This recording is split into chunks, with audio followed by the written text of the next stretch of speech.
Bonjour et bienvenue dans l'épisode 28 de Symfony 2.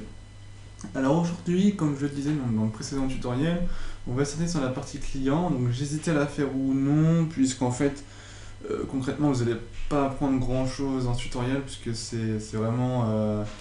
On reprend exactement la même logique que pour les précédents onglets. Donc je pense que je vais aller assez vite, histoire de clore ce tutoriel, de clore la navigation d'administration, et donc par la suite à rentrer dans le détail dans tout ce qu'on n'a pas vu, c'est-à-dire voir des bundles intéressants, voir des choses qu'on n'a pas déjà faites. Voilà. Donc pour ceux qui ont du mal à suivre, eh bien, regardez les tutoriels, les précédents, puisque là je vais essayer d'aller vraiment très très vite comme je le disais. Alors, on veut faire la partie client, donc c'est-à-dire lister tous nos clients qui n'ont pas forcément commandé, et donc voir aussi leurs adresses, leurs différentes adresses, et pourquoi pas aussi leurs factures en rapport avec le client respectif. Alors, on va donc pour ce faire créer tout de suite les routes. Alors, on va créer un dossier routing comme on a fait ici. Hop, ressources config. Vous voyez ici, on a créé un dossier routing pour avoir quelque chose de peu plus propre. Donc, on va essayer de faire quelque chose de plus propre. Alors, routing, hop. À l'intérieur, on va copier-coller celui-ci par exemple.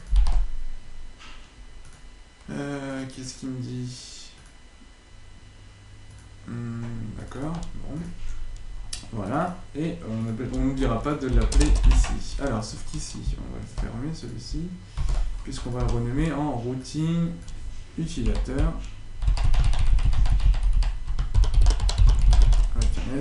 Admin. Voilà. Alors, admin utilisateur. Donc là, je vais créer toutes les routes qu'on va avoir besoin. On va créer donc un utilisateur et on va créer également admin adresse utilisateur et admin peut-être pas une facture puisqu'on pourra se servir d'une autre route. On va pas créer celle-là parce qu'on pourra se servir d'une autre méthode qu'on a déjà créée, donc du coup ça ne servira à rien. Donc on va créer ces deux-là. Alors on va laisser ID, sauf qu'ici on va mettre adresse. Voilà. Alors ensuite, ici donc c'est utilisateur. Utilisateur. Hop, donc je vais copier-coller. Hop, et là c'est. On va mettre adresse. Voilà. On va recopier-coller ça. Hop, et ici on va laisser index. Alors, ensuite, on n'oublie pas d'importer ici, alors routing utilisateur, admin, hop, on va copier-coller ça, non, on ne peut pas, on va copier-coller plutôt celui-ci, ressources, tac, tac, pourquoi il crie? Ah, parce que j'ai pas fini la ligne, peut-être, ouais. Alors, utilisateur, bundle, tiens, il est là, on va prendre, hop, utilisateur bundle, ressources, hop là, ressources, config, routing, et routing utilisateur.yaml. Donc là on importe notre fichier route, donc celui-ci permet d'importer en fait notre fichier route, hein. Je vous apprends rien dans la logique. Et on va le préfixer donc de /admin/utilisateur. Comme ça, ça c'est fait. Donc on sera dans /admin utilisateur. Ok, ça me va. Alors ici, on va copier-coller celui-là. Et ici, on va l'appeler utilisateur admin. Hop, on n'oublie pas. Donc on va virer tout ça. Hop, on va garder ça. Hop, ici on va mettre un file. Tac. Tac. Utilisateur admin. Donc on fait les deux méthodes. Alors la première, on a dit c'était index-action. On fait appel à utilisateur bundle l'entité utilisateur. On va faire pareil ici. Donc comme je vous l'ai dit, je vais très très vite. Niveau des vues, on va pouvoir créer ici Alors qu'on ait fait donc un dossier administration. Tac, à l'intérieur, on va créer un dossier utilisateur. Et à l'intérieur, si on suit notre logique, on va avoir un dossier layout. Voilà. Ce qui nous ferait, alors on va reprendre celui-ci, on va reprendre un index. Et on va recopier-coller celui-ci qu'on va appeler ici tac tac adresse. Voilà. Et donc, ici ça nous ferait utilisateur bundle, administration, utilisateur, layout et index. Voilà. On lui passera la liste des utilisateurs. Hop. Et ici, on fera appel à utilisateur et on fera un find all avec rien. Voilà. Ici, ça serait bien de fermer ça. Et je disais qu'on allait ici appeler, donc c'est un seul utilisateur qu'on va faire appel. En fait, j'ai dit peut-être une bêtise, puisqu'on va avoir besoin forcément pour lister toute la liste des factures. Donc on va l'appeler utilisateur action, comme ça il nous servira pour deux routes. Enfin pour deux renvois de vues. Ouais, donc je me comprends, je vais expliquer pourquoi après. Alors, on va juste modifier ici. Voilà, pour pas s'embêter, donc admin utilisateur. Ouais, on remarque que c'est un peu bête d'appeler deux fois la même chose, utilisateur. Dans tous les cas, on va en avoir besoin. Donc je vais laisser celle-ci et je vais faire celle-ci. Voilà. Et là, on va appeler facture. Voilà. Donc je vais expliquer pourquoi après. Ici, on a une facture. Adresse. Donc ici, on a dit que c'était utilisateur au singulier puisque ça concernera qu'un seul utilisateur. Hop. Alors, on retournera ici. Deux vues selon la route. Hop. Donc dans un premier temps, on va retourner adresse, juste pour nos tests, et après on modifiera notre petit contrôleur. Adresse, donc on retourne utilisateur tout seul. Voilà. Alors j'étais un peu vite, hein. Je m'en excuse d'avance. Ici, on va juste prendre comme exemple, hop, donc, que je me souvienne, FOS user, c'est username. Voilà, je m'en souviens. Ici, on va retirer celle-ci. On va commenter celle-ci. Juste pour voir si ça fonctionne. Et ça, on n'en a pas besoin. Hop. Voilà. Et donc ici, ce serait utilisateur list. On va tester. Donc je suis un peu sceptique parce que j'étais très vite. Utilisateur. Est-ce que ça fonctionne? Alors là, il peut rentrer le cache peut-être. Et non. Alors, un petit problème. Donc c'est link 14. Tac. En effet, on a appelé ça. Quand on a pas utilisé le CRUD, on n'a plus la nomenclature du CRUD. Hop, on a celle-ci.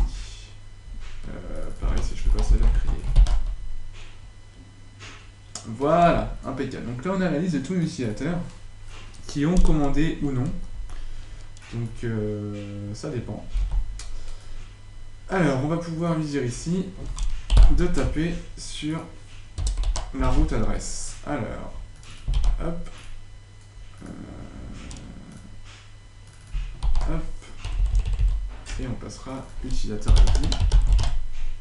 Oh, décidément. Voilà. Et on a qu'à ici faire la même chose. Sauf que là, ça serait facture.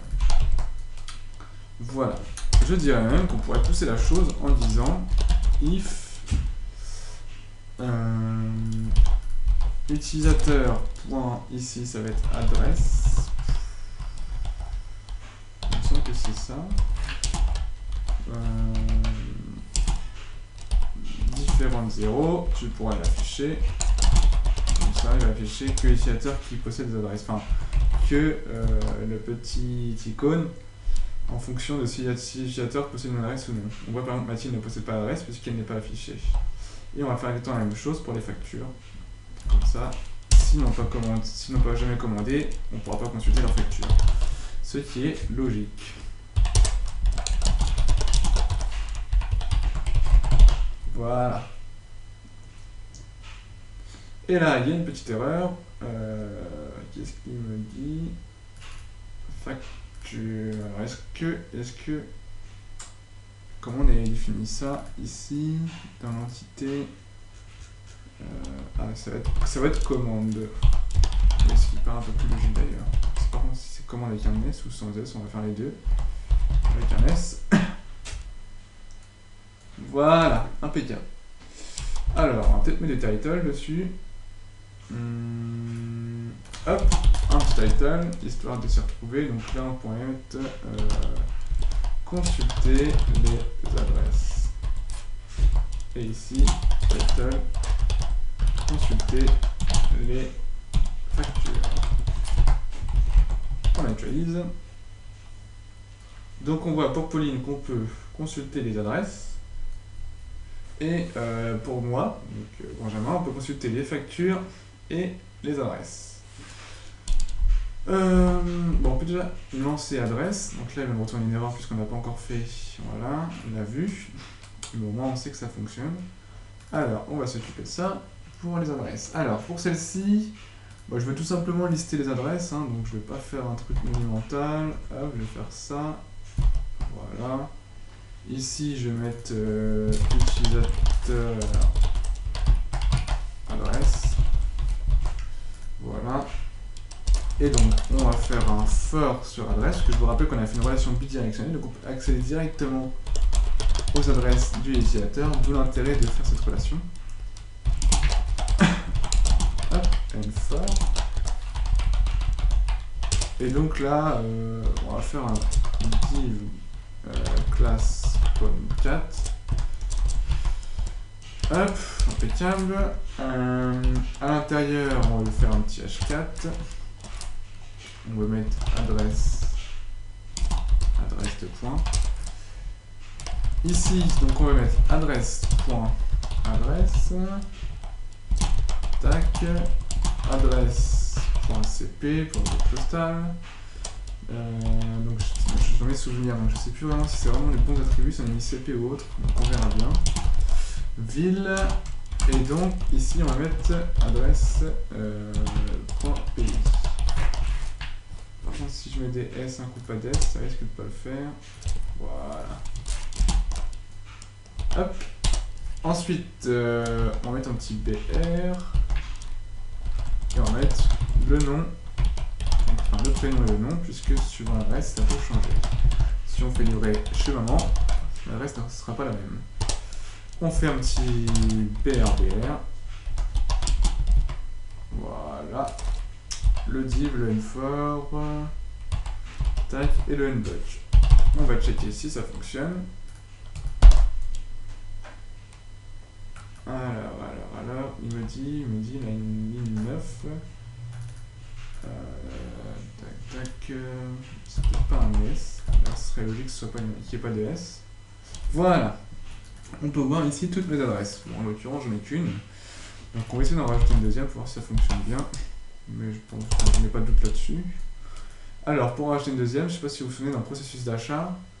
On avait juste à ajouter au panier. D'ailleurs, j'ai bien d'avoir un article dans mon panier. Tant mieux.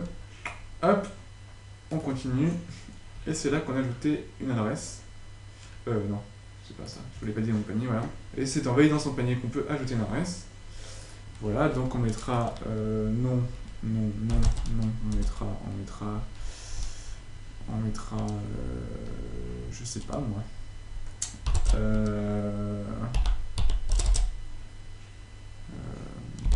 Polo, marque, Alors je ne connais pas donc Polymark, hein, c'est vraiment 02 35 20. Non, je vais mettre un faux 00 00 00. Je ne voudrais pas qu'on me contacte pour me dire que les numéros de téléphone existaient. Adresse, donc 4 rue des Champs, ouais, c'est bien. Code postal 92 350, admettons. Ville, on va mettre le Plessis Robinson. Hop, pays, c'est la France. Complément, 4e étage. Hop, on ajoute. Donc voilà, on a bien notre adresse qui est rajoutée donc de ce côté-ci. Donc dans la logique, si on actualise, on devrait avoir l'adresse ici. Donc impeccable. D'ailleurs, on devrait même faire un petit ici. Div class spawn 12. Hop, histoire d'en avoir un par ligne. Et non pas à droite et à gauche. Voilà. Impeccable. Donc là, on a accès à toutes les adresses de l'utilisateur. D'ailleurs, on pourrait mettre ici, voilà. On va mettre un loop.index pour avoir le numéro de chaque ligne. Ça va être un peu mieux. Hop, si on actualise, on voit bien adresse 1, adresse 2, etc. Donc comme ça incrémentera. Et c'est un peu plus, comment dire, un peu plus joli, entre guillemets, que d'avoir adresse. Alors, donc là, on a généré donc, toutes les adresses, donc c'est impeccable, c'est ce qu'on voulait. Maintenant, je voudrais, lorsque je clique là-dessus, avoir mes factures. Alors, pour avoir mes factures, on passe par le même contrôleur, et par la même méthode également, puisque je trouve, enfin, c'est un peu ridicule de dupliquer la méthode, sachant qu'il va contenir la même chose, seulement avoir une vue différente. Alors, on pourrait essayer de récupérer la route qui est appelée, en fonction de la route, rediriger sur la vue adéquate. Alors, comment fait-on ça? Alors, on peut lui dire, en passant par le container, this container, voilà, get request, et au get request, on lui demande tout simplement de récupérer la route. D'ailleurs, je vais même faire autre chose, c'est-à-dire que je vais vous montrer en fait comment on peut récupérer les informations. Donc on va faire un var dump and die et je vais vous montrer ici, donc comme ça on apprendra quelque chose dans le tutoriel lorsqu'on actualise. Vous voyez qu'on a pas mal de choses dans le var dump, si on fait un var dump de request. Et nous, ce qui nous intéresse, donc, c'est la route. Donc moi, vous voyez que ça sort pas de nulle part, hein. On fait un var dump et on voit qu'est-ce qu'on peut récupérer. Et c'est comme ça qu'on apprend à maîtriser un maximum le framework. Alors on voit qu'on a juste à faire un get de underscore route pour récupérer le nom de la route. Et on pourrait faire exactement pareil pour récupérer l'ID. Et il y a pas mal d'autres choses encore, donc je vous laisse feuilleter. Alors, donc on a dit ici qu'on veut récupérer la route. Alors, ici, donc c'était un get underscore route. Voilà, donc on va faire une condition. On va lui dire que if égal. Alors, on veut que ça soit celle-ci. Si c'est égal à celle-ci, alors tu me retournes. Voilà, c'est ça. Sinon, donc on va faire un autre else if. Si elle est égale à celle-ci,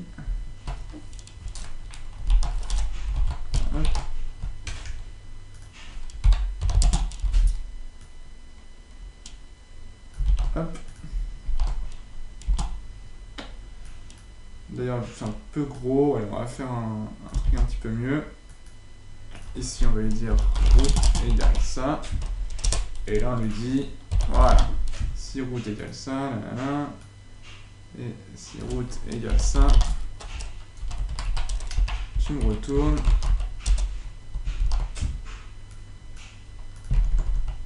Tac, tac, tac. Ici, on a dit facture. Voilà. Et on pourra même mettre un else. Tu me retournes une erreur, par exemple. Donc, on va faire un throw. This create not found exception. Et on lui dit ici la vue n'existe pas, par exemple. Voilà. Comme ça, on a une jolie petite méthode adéquate. Alors, on va créer donc la vue facture. Tac, tac, tac. Adresse, layout. Alors, on prend celle-là, on va la dupliquer, on va la renommer en facture. Voilà. Et à l'intérieur, donc, on va lui faire un tableau. Donc, on va reprendre celui-ci. Voilà. On va mettre utilisateur, facture, liste. Donc là, on serait dans utilisateur.commande avec un S. Et donc là, ça serait commande. Alors, je ne sais plus ce qu'on avait mis dans mon compte. On va reprendre la même chose, comme ça, ça va être un peu mieux. Alors, utilisateur. Donc là, on a admin, default. Non, c'est en bas que je veux voir. Default, layout. Voilà, facture. Alors, on avait fait un table avec la référence, date et prix. On va faire la même chose, hein.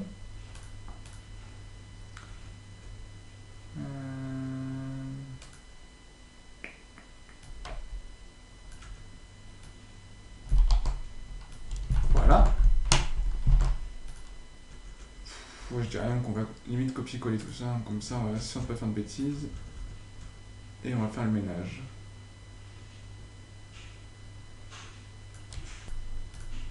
Ça, je viens de voir que j'avais un forme qui ne servait strictement à rien. On pourra voir donc après à le retirer. Alors, ici on a pris des tables, donc on va prendre la même chose. Hop là. Tac. Tac. Et donc, facture. Donc là, je de facture. Ici, ça va être utilisateur. On va y arriver. Point facture. Donc c'est point commande avec un S, il me semble.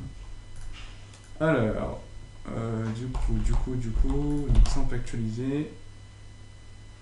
Voilà, ça retourne bien vers la même chose. Et là, si on met facture avec un S, est-ce qu'il nous retourne? Donc là, il me dit qu'il y a un petit problème, link 16 au niveau de facture. Alors, link 16. Alors oui, c'est exact, c'est commande avec un S. Non, d'ailleurs, c'est même pas ça, c'est utilisateur.commande. J'ai encore plié. Décidément. Voilà, impeccable. Donc là, comme ça, on a toutes les factures suivant l'utilisateur. Donc si on retourne sur la page d'accueil de l'utilisateur, on reprend mon cas, on peut voir toutes mes adresses, ou on peut voir toutes mes factures. Donc là, en l'occurrence, j'en ai qu'une seule. Et dans la logique, si on clique sur celle-ci, d'ailleurs, c'est pas cette méthode-là qu'on devrait retourner, on devrait appeler notre URL, puisque là, on appelle l'URL facture PDF qui est destinée à l'utilisateur et non pas à l'administrateur. Donc, on va prendre ici ressources, config, routing produit, routing commande admin, et c'est celle-ci que je voulais. Voilà. Et donc je fais bien attention qu'elles sont en blanc. Voilà, si j'actualise, donc là on a les profils, et là si je regarde, on a admin. Voilà, c'est celle-ci qu'il nous faut. Et là, ça va utiliser notre service qu'on a créé précédemment, ainsi que la méthode qu'on avait créée dans le précédent tutoriel. Et là on peut voir qu'on a bien la facture. Donc là c'est impeccable. Et on a tout ce qu'on voulait. Donc on pourrait faire un lien retour pour retourner au lien précédent. Pourquoi pas? Donc ça je vais vous laisser le faire, puisque moi aujourd'hui j'ai bien travaillé. Donc on va faire un petit récap de ce qu'on a fait, puisqu'on a été vraiment très vite. Donc le but c'était de ne pas vous embêter, puisqu'on a vraiment strictement quasiment rien entre guillemets appris. Donc le but c'était de ne pas vous embêter, comme je disais, à toujours faire les choses répétitives. C'est pas mon but c'est de vous apprendre. Et donc pour ce faire, j'ai besoin de passer par là pour finaliser toute l'administration du e-commerce. Alors aujourd'hui on a créé, on fait le petit récap, le contrôleur, utilisateur contrôleur, admin contrôleur, pardon, qui va avoir pour comme contenu deux méthodes, une méthode indexAction pour nous lister tous les utilisateurs. Voilà, donc vous avez vu que c'est parce qu'on utilise FOS User qu'on ne peut pas faire tout ce qu'on veut avec. Il n'y a pas de souci, ça reste une entité. On fait ce qu'on veut avec. Voilà. La deuxième méthode va nous servir à lister l'intégralité des adresses du client et ainsi que l'intégralité des adresses, enfin des factures pardon, du client. On a deux choses ici donc pour cliquer dessus, donc pour consulter les factures et pour consulter les adresses. Rien de plus. Si on n'a pas de facture, si on n'a pas d'adresse, rien ne s'affiche. Donc comme d'habitude la mise en forme, je vous laisse la faire. C'est pas mon principal but. Et d'ailleurs je propose d'ajouter ici le lien tac tac tac qui nous permettrait d'accéder aux admin utilisateurs, enfin à la route admin utilisateur. Alors, hop, je vais y arriver, copier. On va aller dans ressources, view, module, et c'est celle-ci, et on n'a plus qu'à modifier cette route. Et là on voit que l'administration ça devient long et commence à prendre forme. Si on actualise, on peut modifier les pages, on peut modifier, enfin voir les commandes, on peut cliquer sur client, voir les catégories en rajouter et les produits également. Donc là on commence à avoir quelque chose d'assez constructif. On pourrait même mettre un lien qui irait directement sur, j'imagine, les commandes lorsqu'on arrive sur admin, donc on pourrait faire ça. Alors on va le faire dans, il faut que ce soit quelque chose de logique. E-commerce, ressources. Donc, on pourrait faire un routing admin. Donc on va reprendre celui de commande puisqu'on va s'appuyer dessus et on va mettre routing admin tout court. Voilà.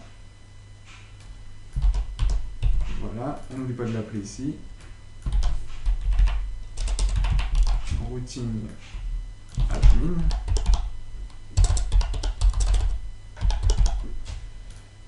Et donc routing admin. Donc l'avantage c'est que on est juste en fait slash admin et que ça nous redirige vers quelque chose et non pas vers une erreur. Dans la logique, c'est censé nous rediriger sur sur rien du tout puisque ça fonctionne pas. Hop, là, tout simplement, hop là. Si on... Et qu'on actualise, dans la logique, ça devrait fonctionner. Voilà, donc là ça fonctionne bien. Donc lorsqu'on arrive sur l'admin, on voit directement les commandes. Comme ça, ça peut être pas mal. Alors, hop, on va juste copier-coller ça et le mettre. Lorsqu'on clique ici, j'aimerais bien. Alors, ça va se trouver dans layout admin. Et là, il doit y avoir un petit lien. Voilà. Passe. Voilà. Donc là, c'est ce qu'on voulait. Donc là, on a une belle administration avec, bon, certes, pas beaucoup de choses à faire. Hein. Ça reste limité. Mais le but, c'est donc d'étoffer tout ça à force de faire des tutoriels. Et donc, n'hésitez pas à me donner vos idées, à me suggérer. Et ensemble, on pourra tout simplement faire grossir notre site e-commerce. Donc moi, pour ma part, j'aimerais bien ranger un peu plus tout ça. C'est-à-dire que je pense que de mon côté, je vais tout ranger, tout remettre en forme quand j'aurai le temps. Et après, donc, je ferai un tutoriel sur ce que j'ai pu faire sur le site e-commerce, ce que j'ai pu étoffer, ce que j'ai pu un peu plus ranger. Et donc, par conséquent, on téléchargera tous les mêmes ressources si on peut, enfin si vous pouvez, et on s'appuiera dessus pour repartir sur de nouvelles bases et étoffer tout ça. Voilà, donc j'espère que ça vous a plu, que j'étais clair et assez rapide et pas trop répétitif sur le fait de tout simplement refaire un peu la même chose que les précédents tutoriels. Mais bon, il fallait passer par là pour pouvoir finaliser notre administration. Donc je vous donne rendez-vous au prochain tutoriel et je vous souhaite comme d'habitude un bon courage pour la suite et rendez-vous au prochain tutoriel.